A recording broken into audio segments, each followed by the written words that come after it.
యెహోవాను సన్నుతించుడి, ఆయనను ఘనపరచుడి, ఆయనను మహిమపరచి కీర్తించుడి. యెహోవాను సన్నుతించుడి, ఆయనను ఘనపరచుడి, ఆయనను మహిమపరచి కీర్తించుడి. నా అంతరంగమా పొందిన ఉపకారములను దేనిని మరువక కొనియాడుమా. నా అంతరంగమా పొందిన ఉపకారములను దేనిని మరువక కొనియాడుమా. ఆయననే నీవు ఆరాధించుమా, ఆయననే నీవు ప్రార్థించుమా, ఆయననే నీవు కీర్తించుమా. యెహోవాను సన్నుతించుడి, ఆయనను ఘనపరచుడి, ఆయనను మహిమపరచి కీర్తించుడి. యెహోవాను సన్నుతించుడి, ఆయనను ఘనపరచుడి, ఆయనను మహిమపరచి కీర్తించుడి.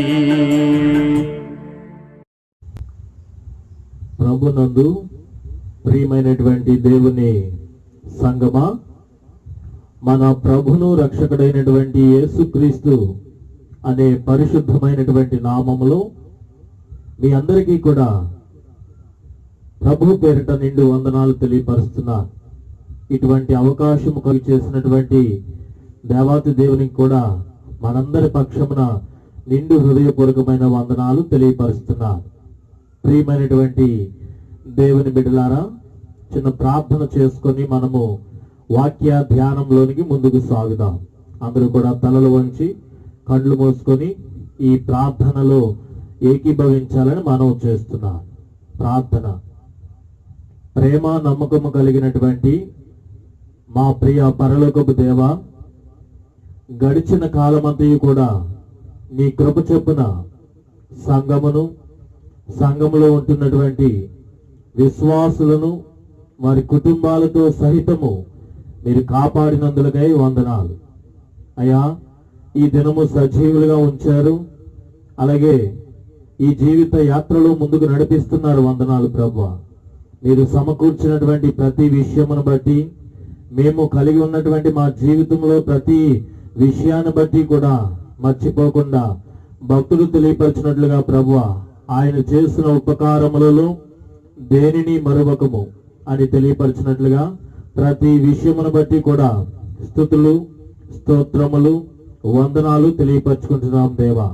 ఇదిగో కొద్ది నిమిషములు నీ వాక్యమును ధ్యానము చేయడానికి సిద్ధపడుచుండగా ఇదిగో నీ సహాయము కోరుచున్నాం ప్రభువా. నీ సేవకుడును ఇదిగో నా సమస్తమును కూడా మరుగు చేసి నాయందు నీ శక్తి, నీ బలము, నీ ఆత్మావేశము, నీ వాక్చాతుర్యం, నీ సమయస్ఫూర్తి, పరిశుద్ధాత్మ నింపుదల, నడిపింపు, ఉజ్జీవము ఇదిగో మన నాకు కలుగు చేయండి.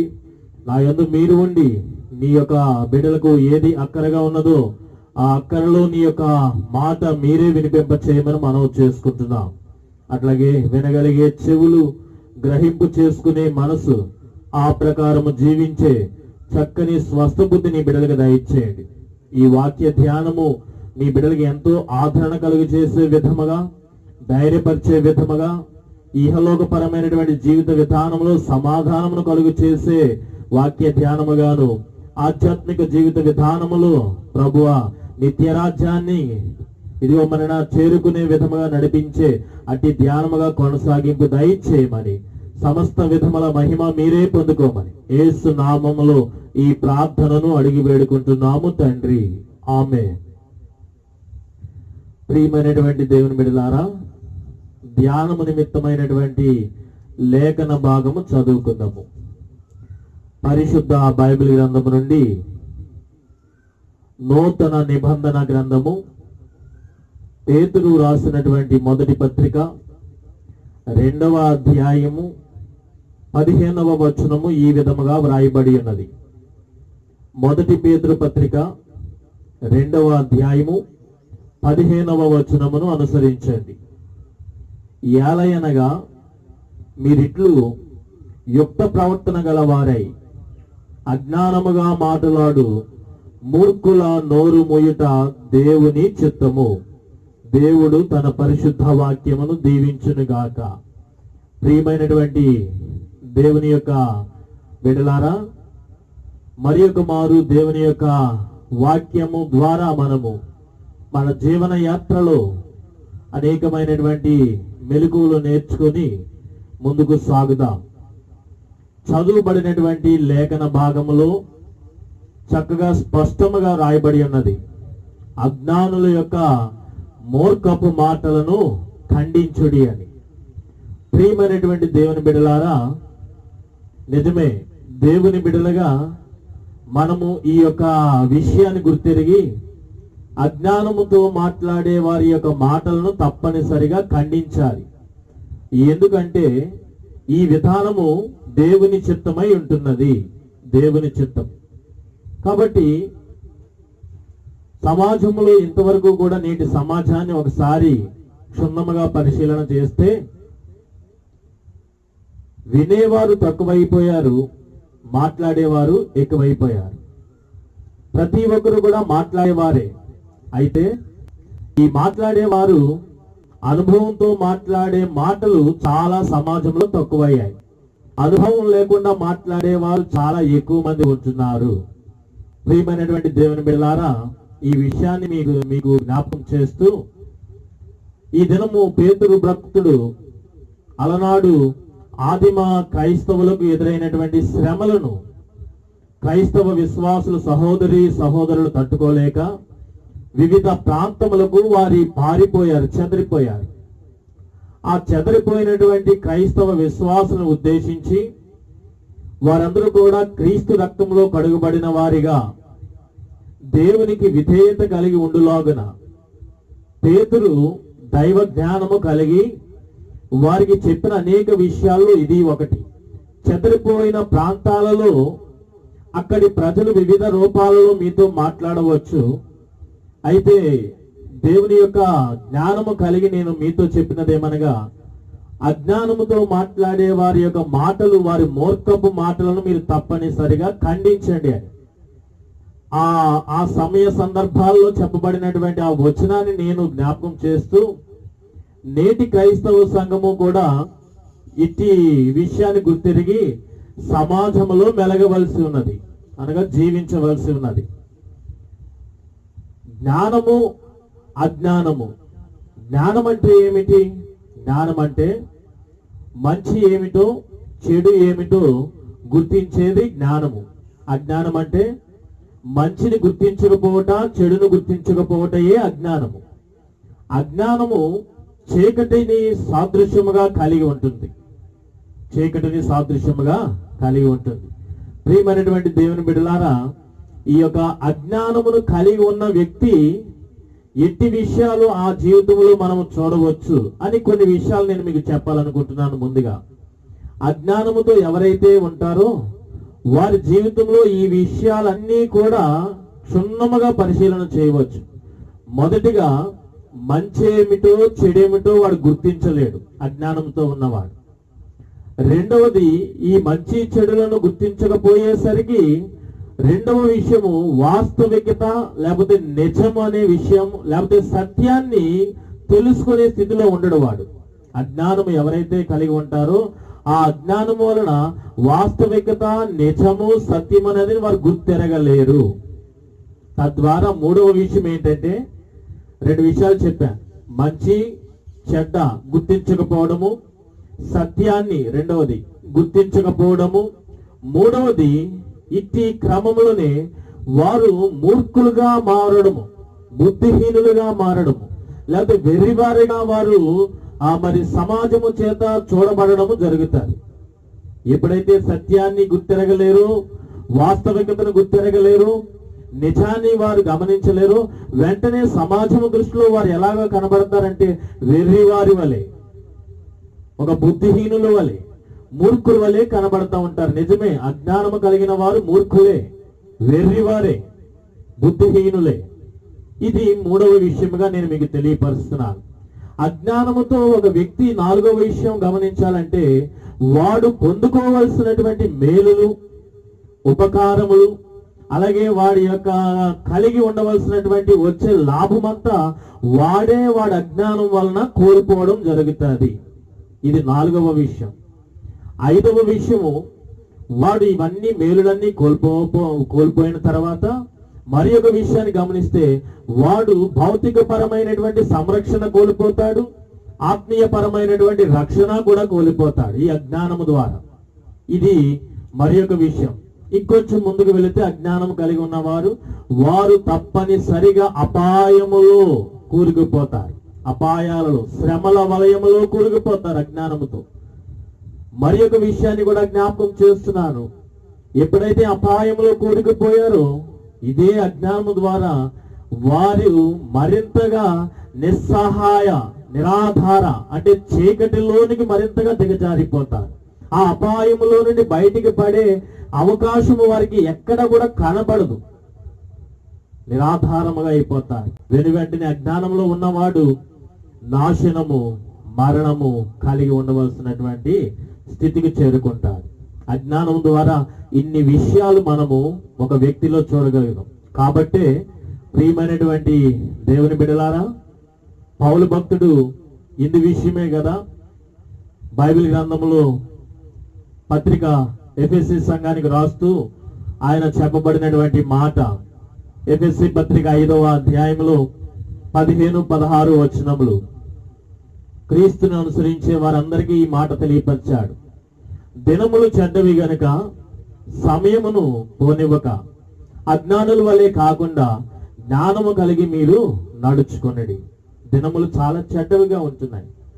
ఈ అజ్ఞానమును కలిగి ఏది మంచో ఏది చెడుయో గుర్తించలేక, వాస్తవికత నిజము సత్యమును ఎరగక, ఒక మూర్ఖుల వలె బుద్ధిహీనుల వలె ఈ వెర్రివారి వలె సమాజంలో జీవించడం ద్వారా మనము పొందవలసిన మేలులు పొందుకోకుండా అపాయములో కూరుకుపోతూ, అపాయములో నుండి మరింతగా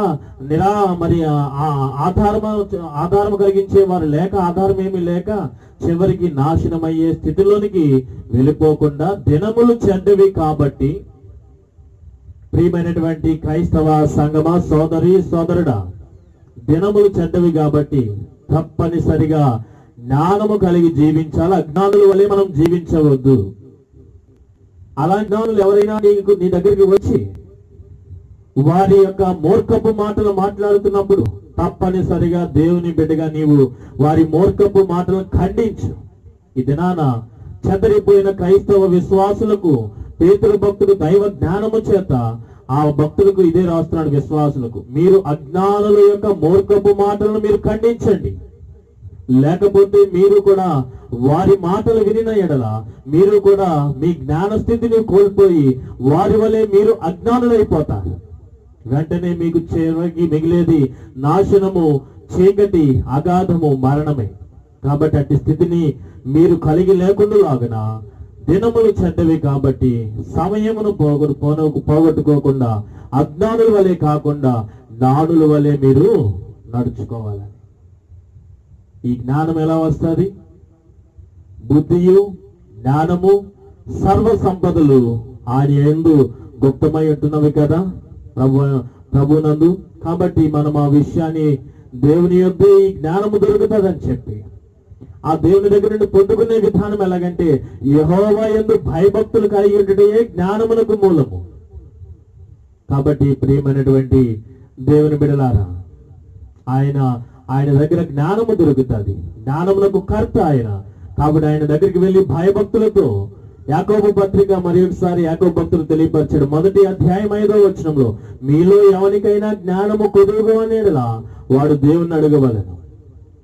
తప్పకుండా దేవుడు ధారాళముగా వాడికి దయచేస్తాడు. ఎవడైతే దేవుని యందు భయము భక్తి కలిగి ఉంటాడో, దేవా నాకు జ్ఞాన హృదయము కలిగి అని చెప్పి ఎవరైతే ప్రాధేయపడతారో, ఆయన ఆశ్రయించే వారికి, ఆయన యందు భయభక్తులు కలిగి ఉండే వారికి, ఆయనకు మొదలుపెట్టే వారందరికీ కూడా ప్రభు సమీపముగా ఉండి జ్ఞానమును దయచేస్తాడు.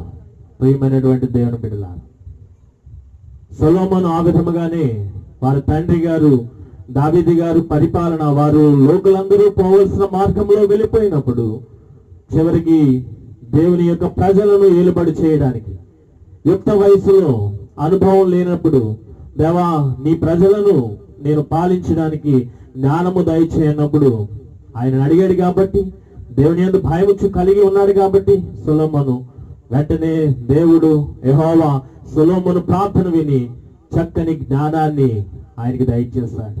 ప్రియమైనటువంటి దేవుని బిడ్డలారా, దేవుడు చాలా చెడ్డవిగా ఉంటున్నాయి కాబట్టి అజ్ఞానముతో నీవు జీవించగా ఎవరైనా వచ్చి అజ్ఞానపు మాటల ద్వారా నేను ప్రోత్సహిస్తా ఉంటే వెంటనే ఖండించు. పౌలు భక్తుడు అదే చెప్తున్నాడు. కాబట్టి మన దేవుడు జ్ఞానమును ప్రసాదించడానికి సిద్ధంగా ఉంటున్నాడు. మీరందరూ కూడా భయము కలిగి ఆయన్ను ప్రాధేయపడి అడగండి. యాకోబు తెలియపరిచినట్లుగా ఎవరైతే ఆయన అడుగుతారో, మీలో ఎవరికైనా జ్ఞానము కొదుకుంటే వాడు నన్ను అడగమని, అదే రీతిగా ఎవరైతే అడుగుతారో ఈ దినమే ఆయన నీకు జ్ఞానాన్ని ప్రసాదిస్తాడు. భౌతిక పరమైనటువంటి జ్ఞానము కలిగి ఉండాలి, ఆత్మీయ పరమైనటువంటి జ్ఞానము కూడా కలిగి ఉండాలి. ప్రియమైన సోదరి సోదరుడా, ఈ దినము కొన్ని విషయాలు నేను మీకు తెలియపరచాలని ఆశపడుతున్నాను. ఒకవేళ నా అజ్ఞానముతో మాట్లాడే మాటలను నీవు ఖండించకపోతే ఏమైతుందంటే, బైబిల్ గ్రంథం ఆధారంగా ఒక విషయాన్ని తెలియపరుస్తా. దేవుని చేత సృజించబడినటువంటి ఆ మొట్టమొదటి నరులు అవ్వ, ఆదాము, వీరిరుడికి కూడా కొన్ని నియమములు, కొన్ని కట్టడ ఆజ్ఞలు ఇవన్నీ కూడా చెప్పి యెహోవా దేవుడు తిరిగి వెళ్తాడు. అయితే ఈ లోక అపవాది అయినటువంటి సాతానుడు సర్పము రూపంలో వచ్చి వారిని శోధించగా వెంటనే శోధనలో పడిపోవడం మనం చూస్తాం. వెంటనే అవ్వ తన యజమానుడైనటువంటి ఆదాము దగ్గరికి వచ్చి ఆ యొక్క మంచి చెడ్డ తెలివినిచ్చే వృక్ష ఫలమును నేను తిన్నాను, నువ్వు కూడా తినమని ఆయన ప్రేరేపించినప్పుడు ఆ అజ్ఞానముతో కూడినటువంటి మాటను ఆదాము ఖండించకపోవడం మనం చూస్తాం. ఇది తింటే దేవతల కంటే మనం ఎక్కువైపోవడం ఏంటి? నీకేమన్నా మంచి చెడ్డ ఏమైనా అర్థమవుతుందా? దేవుడు మనతో ఏం చెప్పాడు, నువ్వేమి చేస్తావు అని చెప్పి అక్కడే తన భార్య మాటలు ఖండించి ఉండాలి. కానీ ఆదాము తన యొక్క భార్య మాట్లాడినటువంటి అజ్ఞానముతో కూడిన ఆ మూర్ఖపు మాటలను ఖండించగా విని ఆ ప్రకారము ఆ మాటలకు విధేయుడై ముందుకు నడిచాడు. తన జీవితం అంతా కూడా ఏమైపోయాడంటే నిజాన్ని ఎరగలేక, వాస్తవికతను ఎరగలేక, సత్యాన్ని గ్రహించలేని వాడిగా, చివరికి ఒక మూర్ఖుడిగా, బుద్ధిహీనుడిగా, చివరికి అపాయములో పడిపోయి పొందవలసిన మేలు ఏమిటి? ఆదికాండం 1వ అధ్యాయం 28వ వచనంలో ఎంతటి మేలు, ఎంతటి ధన్యత, ఎంతటి ఆశీర్వాదం ఉన్నది. ఆ ఆశీర్వాదం అంతా కూడా పొందుకోకుండా చేజార్చుకున్నాడు. ఎందుకంటే అవ్వ అజ్ఞానముగా ముందుకు సాగింది. అలాగే భార్య మాట విని ఆ మూర్ఖపు మాటలకు విధేయుడై ఖండించక ఆదాము కూడా అదే మార్గంలో వెళ్ళిపోయాడు. అవ్వ జీవితము నాశనం అయిపోయింది, ఆదాము జీవితము కూడా నాశనం అయిపోయింది. యెహోవా దేవుని శాపమునకు వారు మరి కారకులు అయిపోయారు. ప్రియమైనటువంటి దేవుని బిడ్డలారా, ఈ దినాన నేను మీకు తెలియపరుస్తున్నాను. ఈ ఒక్క ఉదాహరణ మీకు సరిపోతుంది అనుకుంటున్నాను. అజ్ఞానము కలిగి ఉండవద్దు, జ్ఞాన హృదయం కలిగి ఉండండి. ఎవరైనా మీ దగ్గరికి వచ్చి అజ్ఞానముతో మూర్ఖపు మాటలు మాట్లాడుతూ ఉంటే ఖండించండి. ఇది దేవుని చిత్తమై ఉన్నది. దేవుని చిత్తము నెరవేర్చే వారిగా ఉండండి సమాజంలో. అలాగే బైబిల్ గ్రంథంలో ఇలాగ అజ్ఞానముతో మాట్లాడుతున్నప్పుడు ఆయా సందర్భాలలో ఆ పరిస్థితులకు అనుగుణంగా దేవుని బిడ్డలు ఖండించినటువంటి ఆ సంఘటనలు కూడా బైబిల్ గ్రంథంలో ఎన్నో ఉంటున్నవి. ఉదాహరణకి అబ్రహాము కాలంలో జీవించిన వాడే, ఊజు దేశస్థుడు, ధనవంతుడు, దేవుని యందు భయభక్తులు కలిగినటువంటి వాడు యోబు అనబడుతున్నటువంటి వాడు. ఒక దినాన అపవాది చేత శోధింపబడుతున్నటువంటి వాడిగా యెహోవా దేవుని పరీక్షలో ముందుకు సాగుతున్నటువంటి యోబు అపవాది శోధనలో భాగముగా తన సమస్తమును కూడా, జంతువులను, తన ఆస్తుపాస్తులను, మరి ముఖ్యంగా కుమారులను, కుమార్తెలను కూడా చేజార్చుకొని మరింతగా తన యొక్క దేహమంతా కూడా కురుపులతో మరింతగా బలహీన స్థితిలో ఉన్నప్పుడు ఆ సమయంలో తనకి సహాయకురాలుగా ఉండవలసినటువంటి సహాయకురాలు తన భార్య వచ్చి మాట్లాడిన మాటల యోబు గ్రంథము 2వ అధ్యాయంలో మనకు కనబడుతూ ఉంటాయి. ఇప్పుడైనను నువ్వు యథార్థతను వదలకుందువా? ఇప్పుడైనా సరే నీ దేవుణ్ణి దూషించి మరణము కమ్ము అంటారు. ఏం మాట్లాడుతుంది ఆవిడ? యోబు భార్య మాట్లాడిన మాటలు మీకు అర్థమవుతున్నాయా? ఇంకా నీవు యథార్థతను వదలకుందువా? యథార్థతను వదలడం అంటే పాపము చేసినట్టే. దేవుణ్ణి దూషించడం అంటే పాపము చేసినట్టే. ఆమె ఏం మాట్లాడుతుంది? జ్ఞానముతో మాట్లాడట్లేదు, అజ్ఞానముతో మూర్ఖపు మాటలు మాట్లాడుతుంది. ఇకనైనా యథార్థతను విడిచిపెట్టి నీ దేవుణ్ణి దూషించి మరణించు అంటుంది. వెంటనే యోబు తన భార్యని ఖండించాడు. ఏం మాట్లాడుతున్నావు? ఒక మూర్ఖురాలు మాట్లాడినట్లు మాట్లాడుతున్నావే. దేవుని చేత కేవలం మేలులే మనం పొందే విధానంలోనే జీవిస్తామా? కీడు అనుభవించడానికి ఇంకా మనకి మార్గం లేదా? దేవుడు కేవలం మేలు అనుభవించడానికేనా? దేవుని చేత కీడు అనుభవించడానికి తగదా మనకి అని చెప్పి ఈ రీతిగా ఖండించి తన నోటి మాటల ద్వారా కూడా పాపము చేయకుండా అజ్ఞానముతో ఆయన ప్రవర్తించలేదు, జ్ఞానముతోనే ప్రవర్తించాడు. వెంటనే తన భార్య మూర్ఖత్వంతో మాట్లాడుతుంది, అజ్ఞానపు మాటలు మాట్లాడిందని చెప్పి ఖండించాడు. ఒకవేళ భార్య మాటలు విని ఉంటే, ఖండించకపోతే రెండంతల ఆశీర్వాదం యోబు మరలా 42వ అధ్యాయానికి వచ్చేసరికి పోగొట్టుకున్నది మరలా రెండంతలుగా పొందిన ఆ ఆశీర్వాదం పొందుకోపోయేవాడే. మూర్ఖురాలు మాటలు ఖండించాడు తన భార్య మాటలు. ఈ దినాన నీ దగ్గరికి కూడా అనేక మంది వస్తూ ఉంటారు. భౌతిక పరముగా నీ కుటుంబ జీవిత విధానంలో, ఉద్యోగ విధానంలో, వ్యాపార విధానంలో, ఈ సామాజిక విధానంలో ఎన్నో అనుభవం లేని అజ్ఞానపు మూర్ఖపు మాటలు మాట్లాడుతూ ఉంటారు. వెంటనే ఖండించు. భౌతిక పరముగానే కాదు, ఆత్మీయ పరంగా కూడా అనేక విషయాల్లో నీ దగ్గరికి వస్తూ ఉంటారు.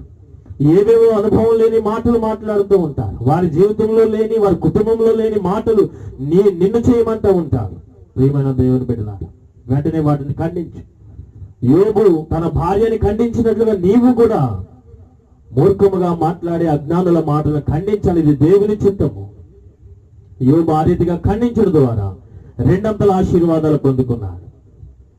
అంత మాత్రమే కాదు, మన రక్షకుడు, మన విమోచకుడైనటువంటి యేసుక్రీస్తు ప్రభు వారు కూడా తాను బాప్తిసం పొందిన వెంటనే అపవాది చేత శోధింపబడడానికి 40 దినములు అరణ్యంలోనికి వెళ్ళిపోయినప్పుడు అపవాది అయినటువంటి వాడు యేసుని అనేక విధములుగా శోధించాడు. ఆ శోధనలో ఏ ఒక్క శోధనైనను సరే యేసు ప్రభు వారు కలిగి ఉన్నాడంటే ఆ శోధనలన్నింటినీ కూడా జయించాడు. అపవాది మాట్లాడిన మాటలు ఏమిటి? ఇదిగో నీవు ఆకలి కొని ఉన్నావు కదా, ఈ రాళ్లను రెట్టెలుగా చేసుకోమని ఎత్తైన శిరం మీదకి తీసుకుని వెళ్ళి అక్కడ నుండి దూకు, నీ పరలోకపు తండ్రి తన దూతలకు ఆజ్ఞాపిస్తాడని ప్రోత్సహించడం. ఎత్తైన ప్రాంతంలోకి తీసుకుని వెళ్ళి భూమి మీద ఉన్న సమస్త అధికారమును, మహిమలను చూపించి నీ ఒక్కసారి సాష్టాంగపడి నమస్కారం చేస్తే ఈ మహిమలు, ఈ అధికారం అంతా నీకు ఇచ్చేస్తానని.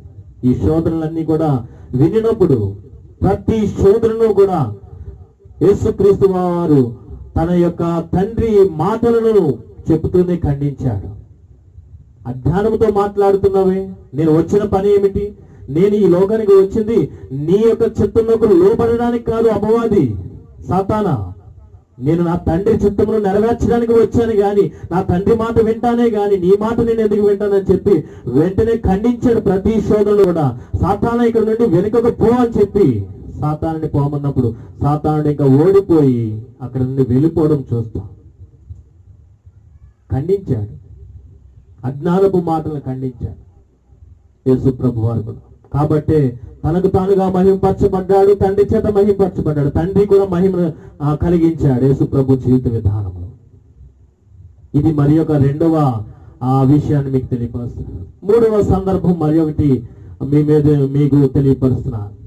ఒక దినమున యేసు ప్రభు వారు 12 మంది అపోస్తులలో ఒక సన్నిహితులైనటువంటి 3 శిష్యులను, పేతురు, జబదయి కుమారులైనటువంటి యోహాను, యాకోబును వెంట పెట్టుకొని రూపాంతరపు కొండ, ఆ యొక్క సంఘటన సందర్భం మనకి తెలిసినది. ఆ రూపాంతరపు జరుగుతున్నటువంటి ఆ సందర్భం ఆ కొండ దగ్గర ఈ పేతురు అక్కడ జరిగిన సన్నివేశాన్ని కూడా చూశాడు. యేసు ప్రభు వారు వెళ్ళారు. యేసు ప్రభువుతో పితరుడు అయినటువంటి మోషే, ప్రవక్త అయినటువంటి ఏలియా, వారు ముగ్గురు కూడా కలిసి మాట్లాడుకోవడం అక్కడ సన్నివేశం అంతా కూడా చూచాడు, కండ్లారా చూచాడు పేతురు. వెంటనే త్వరపడ్డాడు. యేసు ప్రభు వచ్చినప్పుడు, ప్రభువా ఇదేదో బాగున్నది, పితరులు నాయకుడైన మోషే వచ్చాడు, అలాగే ప్రవక్త ఏలియా వచ్చారు, నీవు ఇంక మీ ముగ్గురు కూడా కలిసి ఉంటే ఇంకేమో కొద్దు ఉంటుంది, కాబట్టి మనం ఇక్కడే ఉండులాగున నివాసములు ఏర్పాటు చేసేస్తానన్నాడు. అప్పుడు యేసు ప్రభు వారు పేతురు మాటలను ఖండించాడు. పేతురు మాట్లాడింది అజ్ఞానపు మాటలు. యేసు ప్రభు అక్కడ ఆ కొండ మీదే ఆ రూపాంతరం చెందిన ప్రదేశంలో ఉండిపోతే ఎట్లాగా? తండ్రి చిత్తాన్ని ఏ రీతిగా నెరవేర్చేవాడు? ప్రజలకు దూరముగా ఉండడానికి ఆయన ఈ పరలోకమును విడిచి భూమికి ఏ పెంచింది? కాదు, ప్రజలలోనికి వెళ్ళిపోవడానికి, పాపులందరినీ రక్షించడానికి వచ్చాడు. దానిలో భాగంగానే ఒక రూపాంతరపు సన్నివేశము, ఒక సంఘటన కలిగి ఉన్నాడు. అయితే అది చూసినటువంటి పేతురు అజ్ఞానముతో మాట్లాడాడు. యేసుక్రీస్తును అక్కడ ఉంచేస్తే ప్రజలందరికీ రక్షణ ఎలా వస్తుంది? ఆ విషయాన్ని గుర్తెరగలేకపోయాడు పేతురు. అజ్ఞానములో ఉన్నాడు ఆ దినానికి. ఆ అజ్ఞానముతో ఆయన మాట్లాడడము మనం చూస్తాం. ప్రియమైనటువంటి దేవుని బిడ్డలారా, అక్కడ కూడా యేసు ఖండించడం. యోబు తన భార్యని ఖండించాడు, యేసుక్రీస్తు అపవాదిని ఖండించాడు అరణ్యములో. అలాగే యేసుక్రీస్తు పేతురుని ఖండించాడు రూపాంతరపు ఆ సన్నివేశం దగ్గర. అలాగే మరి ఒక సందర్భాన్ని కూడా నేను మీకు తెలియపరుస్తున్నాను. ఒక దినాన కుష్ఠరోగి అయినటువంటి సీమోని అంట, పాపాత్మురాలైనటువంటి స్త్రీ అత్తరు గుడ్డను తీసుకుని వచ్చి యేసు పాదాలను కన్నీటితో కడిగి తల వెంట్రుకలతో తుడిచి అత్తరు గుడ్డిని పగలగొట్టి మరి అత్తరుతో అద్దగా అక్కడ జరిగిన సన్నివేశం అందరికీ తెలిసినదే. 12 మంది శిష్యులలో ఒకడైనటువంటి ఇస్కరియోతు యూదా వెంటనే అది చూచి వెంటనే తట్టుకోలేక కోపముతో, ఇంత 150 రూపాయలు విలువ చేసే ఈ యొక్క అత్తరును ఎందుకు ఈ రీతిగా పాడు చేస్తున్నావు? దీనిని నమ్మి బేదలకు ఏదైనా సహాయం చేస్తే బాగుంటది కదా. నిజముగా బేదల పట్ల అంతటి ప్రేమ శ్రద్ధ ఉన్నదా ఇస్కరియోతు యూదా కంటే?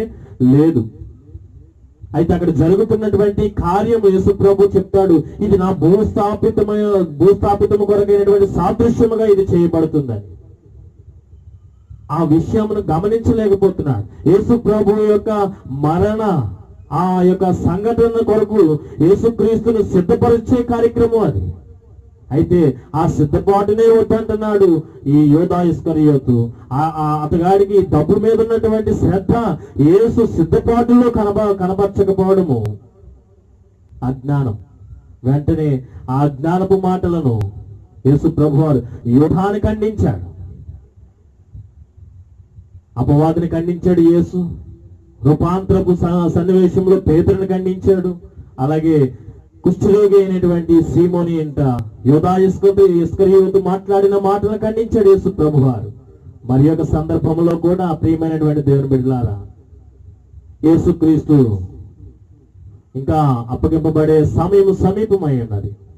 ఇదిగో నేను కొద్ది సమయానికి మనిషి కుమారుని యొక్క గడియ సమీపించున్నది, ప్రజల చేతికి నేను అప్పగించబడుతున్నానని చెప్పి ఈ రీతిగా మాట్లాడుతున్నప్పుడు ఇదే పేతురు మరలా వచ్చి ఏమంటాడంటే, ప్రభు ఆ మరణమునికి దూరమగుగాక అంటాడు.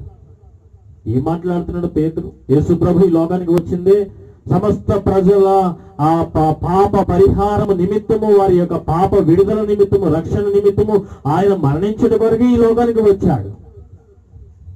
ఆ విషయాన్ని గుర్తెరగక ఎంతో కాలం చెప్తున్నాడు, నేను మరణించవలసి ఉన్నది. ఆ విషయాన్ని గుర్తెరగక మర్చిపోయి జ్ఞానముతో కాకుండా అజ్ఞానముతో ఇక్కడ పేతురు ముందుకు వచ్చి, ప్రభు ఆ మరణమునికి దూరమగును గాక అంట. ఏం మాట్లాడుతున్నావు పేతురు? నేను మరణించకపోతే ప్రజలందరూ కూడా ఏ రీతిగా రక్షణ పొందుతారు అని చెప్పి వెంటనే సాతానా వెనుకకు అన్నాడు. మరి ఒకసారి యేసు ప్రభు పేతురుని ఖండించినటువంటి సంఘటన మనం చూడగలుగుతాం. ఇలాగ చాలా సందర్భాలు ఉన్నాయి. చివరికి యేసు ప్రభు వారు సిలువలో వేలాడబడుతున్నటువంటి ఆ సంఘటనలో కూడా కల్వరి కొండ, గొల్గోతా శిఖరము, కపాలమనబడుతున్నటువంటి స్థలంలో ఇదిగో యేసు ప్రభుతో 2 నేరస్తులు కూడా అటువైపు ఇటువైపు కుడి ఎడమలా కూడా సిలువలో వేలాడుతుంటారు. అయితే ఒక నేరస్తుడు ఆయన దూషిస్తూ హేళన చేస్తూ గేలి చేస్తూ నీవు క్రీస్తువు కదా, నిన్ను నువ్వు రక్షించుకొని మమ్మల్ని కూడా రక్షించని చెప్పి ఈ రీతిగా దూషిస్తున్న సమయంలో మరి యొక్క కుడి వైపు ఉన్నటువంటి దొంగ వెంటనే ఆ ఎడమ వైపు ఉన్నటువంటి దొంగను ఖండిస్తాడు. ఏం మాట్లాడుతున్నావు? ఈ యొక్క స్థితి, ఈ సిలువ శ్రమ నీ యొక్క జీవితానికి నా జీవితానికి సరిపడుతుంది కానీ, ఎందుకంటే మనము ఎన్నో నేరములు చేసిన వారము, మనకైతే ఇది తగినది కానీ ఈయనకైతే ఇది తగినది కాదు, ఇది ఈ రీతిగా మాట్లాడదు అని చెప్పి ఖండించాడు. నిజమే ప్రియమైనటువంటి దేవుని బిడ్డలారా, అలా ఖండించాడు కాబట్టే ఆ కుడి వైపున ఉంటున్నటువంటి దొంగ అజ్ఞానముతో మాట్లాడినటువంటి ఎడమ వైపు దొంగ మూర్ఖపు మాటలను ఖండించాడు కాబట్టి వెంటనే అతగాడి యొక్క ఆ మనవిని క్రీస్తు అంగీకరించి పరదైసులో అవకాశం ఇచ్చాడు. ఇది నాన్న ఇలాగా కొన్ని సందర్భాలు సన్నివేశాలు మీ ముందు ఉంచాను. పేతురు అంటున్నాడు తన మొదటి పత్రికలో, మీరు ఈ విధముగానే యుక్త ప్రవర్తన కలిగి, అంటే మేలులు చేసే వారిగా ముందుకు జీవిస్తూ ఈ మేలులు చేసే విషయంలో మీరు ముందుకు సాగుతున్నప్పుడు ఎవడైనానో వచ్చి అజ్ఞానముతో మూర్ఖపు మాటలు మాట్లాడితే వాడి మూర్ఖపు మాటలు మీరు ఖండించండి, అది దేవుని చిత్తమై ఉన్నదని. ప్రియమైనటువంటి దేవుని బిడ్డలారా, అజ్ఞానము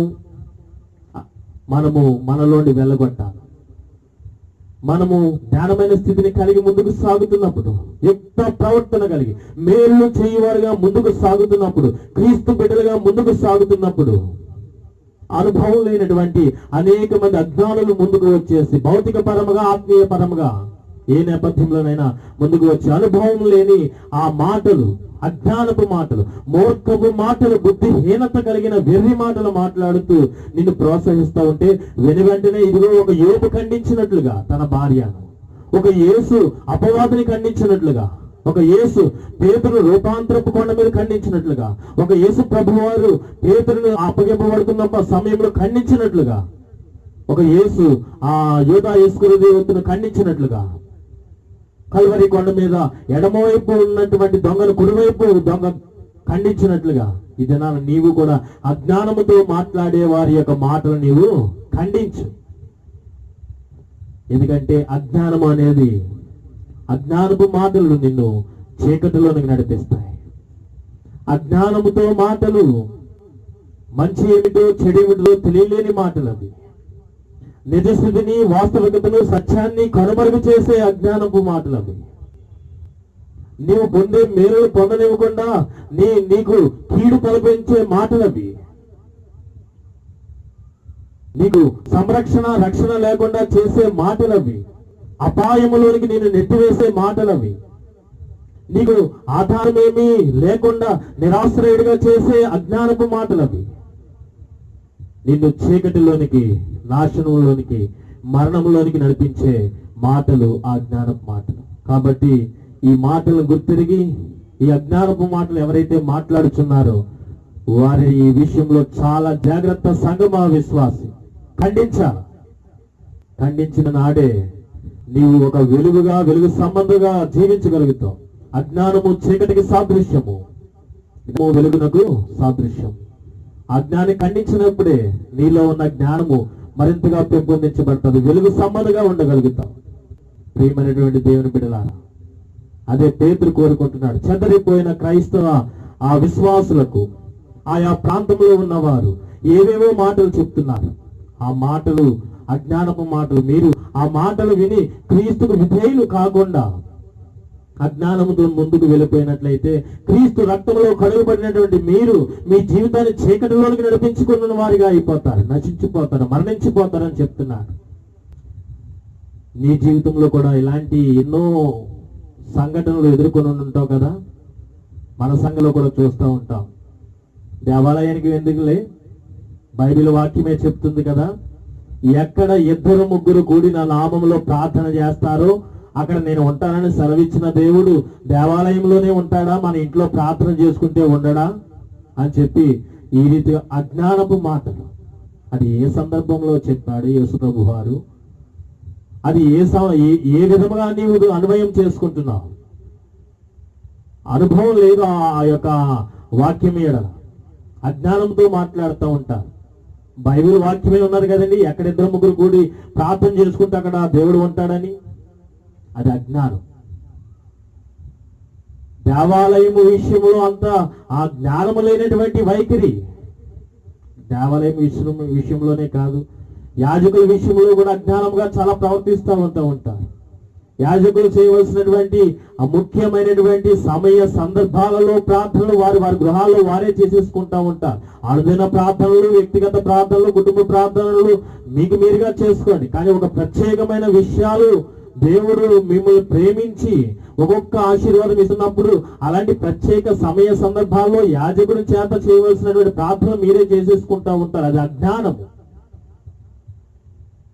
సౌలును ఒకసారి జ్ఞాపకం చేసుకోండి. రాజు అయినటువంటి సౌలు సమూయేలు రాకముందే ఇలాంటి ప్రార్థన బలియాగం ఇచ్చేసే కదా తన యొక్క రాజరికపు ఆ స్థితిని కోల్పోయాడు.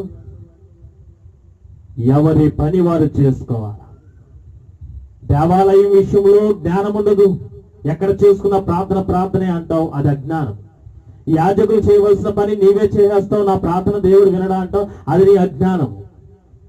దేవాలయ విషయంలో, యాజకుల విషయంలో, చివరికి అర్పణల విషయంలో కూడా నీవు వచ్చినటువంటి దేవుడు నిన్ను ప్రేమించిస్తున్న ఆదాయ మంత్రులు 10వ భాగము నీ తల్లి సంఘమునకు ఇవ్వకుండా 10వ భాగం అంతా తీసినదే తక్కువ. దానిలో కూడా మరి వచ్చిన ఈ నెలంతటిలో నీ ఇంటికి వస్తున్నటువంటి సేవకులకు 10వ భాగమును విడగొట్టి తలోక కొంచెం ఇవ్వడము, ఈ 4 వారాలు వచ్చి దేవాలయంలో కొంచెం వేయడం, ఇదంతా కూడా ఎక్కడ 10వ భాగములో భాగమే అనేక భాగాలు చేసి ఇవ్వడం. లేదా ఆ యొక్క ప్రేయర్ టవర్కి, లేకపోతే ఈ యొక్క మరి వేరే చర్చికి, ఈ రీతిగా, లేకపోతే టెలివిజన్ సేవకులకి ఈ రీతిగా నీవు పంచిపెట్టడం, అది నీ తల్లి సంఘానికి. అది కాకుండా నీకు ఏమైనా ప్రేరేపణ వస్తే అప్పుడు నీవు ఇవ్వు. అలా కాకుండా నీకు నచ్చిన విధంగా 10వ భాగాన్ని ఎక్కడికక్కడ విభజించేసి వారికి మొత్తం అందరికీ కూడా పంచిపెడతానంటే నీ అజ్ఞానం అది. ఆ అజ్ఞానము కలిగినటువంటి స్థితిని బట్టి నువ్వు ఎన్నో చేజార్చుకుంటావు, నశించిపోతావు. దేవాలయ విషయంలో జ్ఞానము కలిగి ఉండండి, యాజకుల విషయంలో జ్ఞానము కలిగి ఉండండి, అలాగే అర్పణల విషయంలో జ్ఞానము కలిగి ఉండండి. ఇలాగా వాక్యాల విషయంలో కూడా చాలా ఆ దేవుడు ఎంతవరకు బయలుపరిస్తే అంతవరకు కూడా వాక్యానుసారమైనటువంటి నడవడిక కలిగి ఉండండి. అంతకు మించి వాక్యాన్నే ప్రశ్నించే అంతటి అజ్ఞానంలోకి వెళ్ళిపోవద్దు. అది ఏదో జ్ఞానమైన స్థితి అనుకుంటారు, కానీ అది మూర్ఖత్వపు లక్షణం, అది నీ అజ్ఞానమే. కాబట్టి ఇటు విధముగా ముందుకు సాగక, మన సంఘంలో కూడా చాలా మంది ఇలాంటి వారు ఉంటారు. అన్ని సంఘాలలో కూడా దేవుడు ఇలా ఎందుకు చేశాడు, చేయకుండా ఉంటే బాగుంటది కదా, ఏదైనా వనంలో ఆ మంచి చెడ్డల తెలుగు వృక్ష ఫలం పెట్టకుండా ఉంటే బాగుంటది కదా, ఇలాగా ఈ రకరకాల మాటలు. అదంతా దేవుని ప్రణాళిక. సమయం వచ్చినప్పుడు నీకు అర్థమవుతుంది ఎందుకు పెట్టాడో ఏమిటో. కాబట్టి అనుభవం లేకుండా వివిధ విషయాలు మీ దగ్గరికి వచ్చి ఎవరైనా మాట్లాడుతూ ఉంటే వెంటనే వారిని ఖండించండి. ఒకవేళ అలా ఖండించకపోతే అలనాడు ఆ అవ్వ సర్పపు మాటలు గ్రహింపు చేసుకోలేనటువంటి విధానంలో అజ్ఞానంలోనికి వెళ్ళిపోయింది. ఆ అజ్ఞానము చేత పొందుకోవాల్సిన మేలంతా కూడా చేజార్చుకున్నది. వాస్తవము, నిజము, సత్యమేంటో గ్రహించలేకపోయింది. అపాయంలో పడిపోయింది, రక్షణ కోల్పోయింది, ఆధారం ఏమీ లేదు. చివరికి నాశనము కొని తెచ్చుకుంది. సేమ్ అదే రీతిగా అవ్వ వచ్చి ఆదాముతో చెప్పినప్పుడు ఆ మూర్ఖపు మాటలు యోబు వలె ఆదాము మొట్టమొదటిలో తన భార్యని ఖండిస్తే బాగుండేది. ఖండించకపోతే ఇదిగో అవ్వ ఆదాములు ఏ రీతిగా ఎలా దేవుని శాపము ఉగ్రత తెచ్చుకుని ఉన్నారో, కొని తెచ్చుకున్నారో, అదే రీతిగా నీవు కూడా కొని తెచ్చుకుంటావు. కాబట్టి భౌతిక పరముగా, సామాజిక పరముగా, కుటుంబ పరముగా వివిధ రూపాలు ఈ లోకపరమైనటువంటి జ్ఞానము కలిగి ఉండండి. అలాగే ఆధ్యాత్మిక విషయాలు, దైవిక పరమైన విషయాల్లో కూడా జ్ఞానము కలిగి ఉండండి. దేవాలయము, దేవుని సేవకులు, దేవుని అర్పణలు, అలాగే వాక్యము ఈ విషయాల్లో కూడా చాలా అవగాహన కలిగి ప్రవర్తించవలసినటువంటి వైఖరి నీవు కలిగి ఉండాలి. ఎందుకంటే దినములు చెడ్డవి, సమయము పోనివద్దు. ఈ ఉన్న సమయం కూడా అజ్ఞానుల వలె కాకుండా జ్ఞానము కలిగి జీవించండి. పేతురు మరలా చెప్తున్నాడు, మీరు ఈ విధముగానే యుక్త ప్రవర్తన కలిగి మేలులు చేస్తూ ముందుకు జీవించండి. దేవుని బిడ్డలుగా మీ ముందుకు ఎవరైనా అజ్ఞానముతో వచ్చి మూర్ఖపు మాటలు మాట్లాడితే వారిని ఖండించండి. ఇది దేవుని చిత్తము మీ యందు. కాబట్టి ఆ విధముగా మీరు తప్పనిసరిగా దేవుని చిత్తమును నెరవేర్చే వారిగా జ్ఞానమైన స్థితిని కలిగి అజ్ఞానులను ఖండిస్తూ ముందుకు సాగండి. ఆ జ్ఞానము దేవుడే మీకు దయచేస్తాడు. మీలో ఎవరికైనా జ్ఞానము కొదుగునట్లా వాడు నా దగ్గరికి వచ్చి అడగండి. యెహోవా యందు భయభక్తులు కలిగి ఉండటే జ్ఞానమునకు మూలము. కాబట్టి మీరందరూ కూడా అజ్ఞానుల వలె కాకుండా జ్ఞానమైన స్థితిని కలిగి మిగిలిన దినాలన్నీ కూడా చక్కగా జీవించి వెలుగు సంబంధులుగా వెలుగు రాజ్యము దిశగా అనేక మంది నడిపిస్తూ మీరు నడుస్తూ దేవుని చిత్తమును నెరవేరుస్తూ దేవుని పొందుకునే వారిగా ఉంటారని నా భావన. అట్టి కృప పరిశుద్ధాత్మ దేవుడు మీకును మీ కుటుంబాలకు సంఘమంతటికి అనుగ్రహించునుగాక. ఆమేన్. చిన్న ప్రార్థన చేస్తాను, ఏకీభవించండి. సర్వశక్తియు మిక్కిలి కనికరము కలిగినటువంటి మా ప్రియ పరలోకపు తండ్రి, మా ప్రభువా, మా దేవ, ఈ దినము వాక్యము ద్వారా మీరు మాట్లాడినందుకు వందనాలు. ఇదిగో మా నాయన, జ్ఞానము కలిగి ఉండాలి.